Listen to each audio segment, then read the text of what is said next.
Hello, and thank you for tuning into this video. In this video, I'm going to show you the 7 seals that are mentioned in the book of Revelation that only Jesus was found worthy to open. The reason I can do this is not that I've been found worthy as he was. It's because I made a covenant with God. It all started when I had rejected God in the Bible, and for many years I was considered myself an arrogant atheistic anarchist. I had actually judged God and the Bible by the words and actions of men. I hadn't actually studied the Bible myself. But after rejecting it all, I had come upon the occasion to pick up this book and read it objectively for the first time. I rejected everything I thought I knew and tried to read out of it only what it said, not into it what I thought it meant or what other people told me it meant. Took it for its word and nothing else. As soon as I did that, it all looked different. I had a new perspective. I didn't see things before that were right there in front of me. And now, before I got through the book of Genesis, I came upon a cluster of word puzzles, common literary devices that are universal to many cultures and languages, but they're all interwoven with one another. And I was able to solve the first few. They progress in difficulty. And then they start out so easy to get your attention. I got into the thing a ways, and I knew I wasn't done. I hadn't really learned anything, but there was a whole bunch there that I knew I needed to know. I was curious. And that's when I realized that I'd judged God by the words and actions of other men. And I kneeled in prayer, and I prayed to our Father in heaven in the name of his Son, and I asked him to grant me the wisdom and understanding to solve this riddle. And in return, I promised to tell the world and glorify his name. This became a covenant. When God fulfilled his end of the bargain in spades, that set several things into motion. It now becomes incumbent upon me. It is my covenant duty to fulfill my end of the bargain. And I am now commissioned to do so. He knew what I would do with this information if he gave it to me, and when he did, I have the permission to tell the world. So, I am going to show you the 7 seals, what they are and how they work. And you'll see that it's going to develop a backstory, a bunch of information just below the surface that most people don't know and never have a clue about, because you don't see it unless you look through the lens of these seals. Now, even though the blessings of Jacob are presented as prophecy, most people get stuck right here at verse 10, and they harden their hearts because foreknowledge of events conflicts with what they see in this isolated verse. To anyone who already knows that Israel declared independence from Judah and then was dispersed and disappeared to history, to them this simply cannot be true. This common stumbling block is no accident. It was designed this way on purpose. The answer to this dilemma begins right there in the next verse, verse 11. And this is where you're going to find 5 of the 7 seals. To those who have hardened their hearts, it looks like the author has taken a tangent off into some direction, waxing poetic about something that we've already concluded isn't true. If we have the faith of a child and the wisdom of an adult, we don't accept defeat, and we dig deeper for an answer. We don't need to look much further than 3 verses later, where we find a direct replacement symbol, a simile, where when you read this, you are supposed to think that. It is the other. This basic and literal method is repeated again in verse 22, where we see the answer to the next symbol. These 2 relatively obvious similes, side by side in a single phrase, are intended to get our attention and compel us to keep solving the verse. As the seals begin to progress in difficulty, the 3rd and 4th take a degree of separation from the direct literal and introduce us to a double entendre and the indirect reference.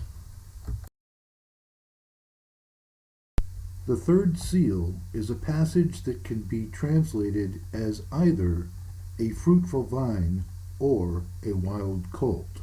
This is a deliberate double entendre that is telling us that the singular blessing of Joseph applies to both portions of Joseph, Ephraim and Manasseh. The 4th seal requires us to refer back to chapter 48 to know which is which, and now we have the full, complete translation through the seals.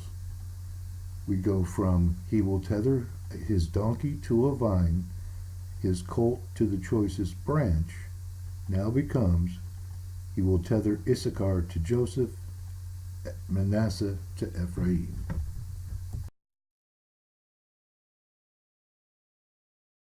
The pair of related symbols in the remainder of this verse form the 5th seal, and they require us to take a step back, another degree of separation from the direct literal, and think conceptually, and ask ourselves, what are wine and grapes based on what we know so far?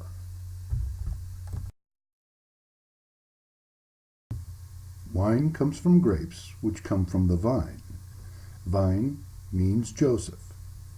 Therefore, the grapes, which come from the vine, become the men of Joseph. And the blood of the grapes becomes the blood of the men of Joseph. Therefore, Judah will work the men of Joseph and extract blood for his luxury.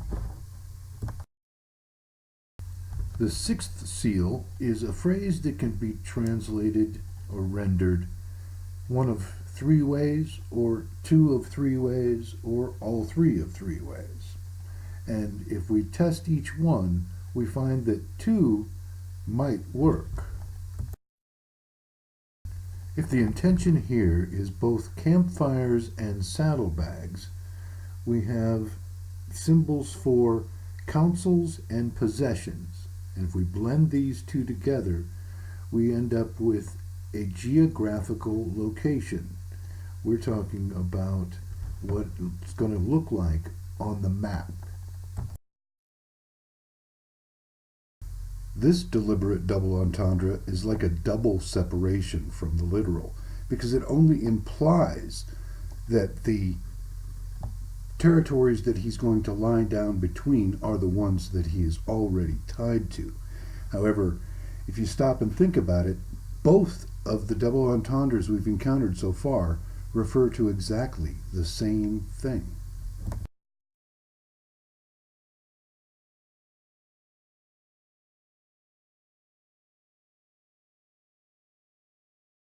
So let's recap what we've learned so far about this hidden prophecy. Judah will tether Issachar to Joseph, Manasseh to Ephraim. Issachar will lie down between Manasseh and Ephraim. So, what is Issachar going to do there, and why? If you'll recall, we're trying to solve the dilemma that we found in verse 10. How does Judah rule over Israel after Israel declares independence from Judah? Well, here's how it happens.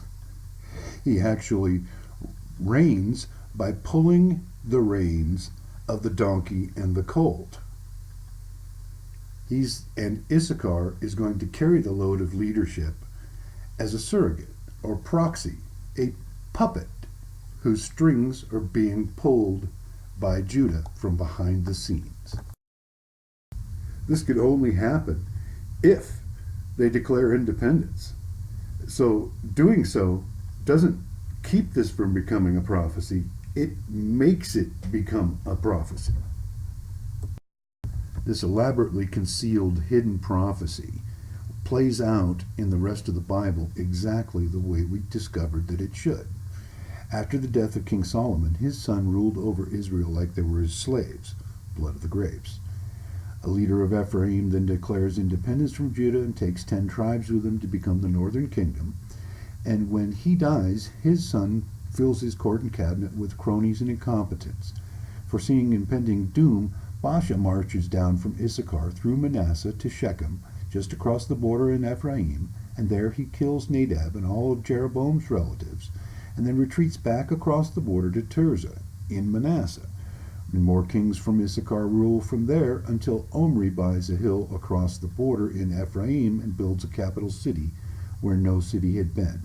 And more kings from Issachar rule from Samaria after him. Now that we know that the prophecy is correct, what does it all mean? Why is this happening? What's the root cause? And who's to blame?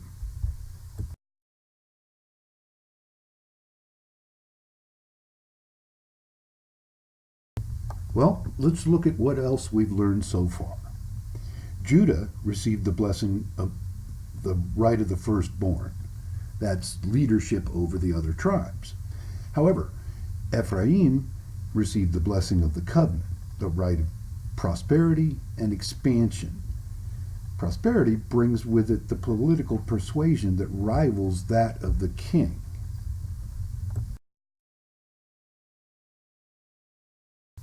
So what we have then are a wealthy tribe with no leadership skills and a tribe of born leaders with no wealth of their own that are locked in a symbiotic relationship with a competitive dynamic. They need an arbitrator, a judge. That role was assigned to Dan, that means judge, in verse 16, but look what happens next. Verse 17 says, Dan will be a snake by the roadside, a viper along the path, that bites at the horse's heels so that its rider tumbles backward. You'll see the repetition of two synonymous terms, snake and viper. This is teaching us how to use synonyms, how to recognize them and employ them. You see, synonyms suggest more synonyms, and there are many synonyms in the Bible for a snake or a viper. This is the establishment of the spirit of Satan within the 13 tribes as one of those tribes. This is the accuser, the betrayer, the father of lies. His objective is to cause the rider to tumble backward. So who is the rider? That would be the owner of the horse, of course. And the horse, of course, is the colt all grown up. So Dan is going to strike at Judah through Ephraim.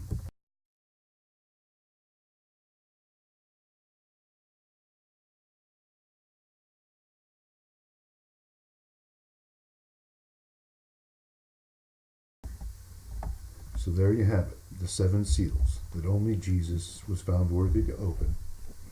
He showed them to me through the inspiration of the Holy Spirit and studying the Bible with only the faith of a child and the wisdom of an adult, rejecting everything I thought I knew, reading out of it only what it says, and not into it anything else. This is the proper way to see what you never saw before. And it's not my place to lead you through all forms of scriptural interpretation. It is only my authority to show you what is possible, what else is there that you've been missing, so that you can take this same journey yourself. Don't follow me, follow the Holy Spirit. And when you do, you'll be able to see things that you never thought possible. If you haven't already watched the previous video, the one entitled God is Real, His Word is True, His Precepts Eternal, you're going to want to see this. I take the verse 17, the seventh seal, and extract even more information out of that hidden prophecy and show you how to look at time the way God and the prophets do, by integrating a number of different biblical analogies for the passage of time into a single unified concept, which I am calling the Almanac of the Prophets. And it is the backdrop, the context of all prophecy. It's what they were looking at, thinking about, talking about when they prophesied. If you understand the concepts of the Almanac, reading the Bible makes so much more sense.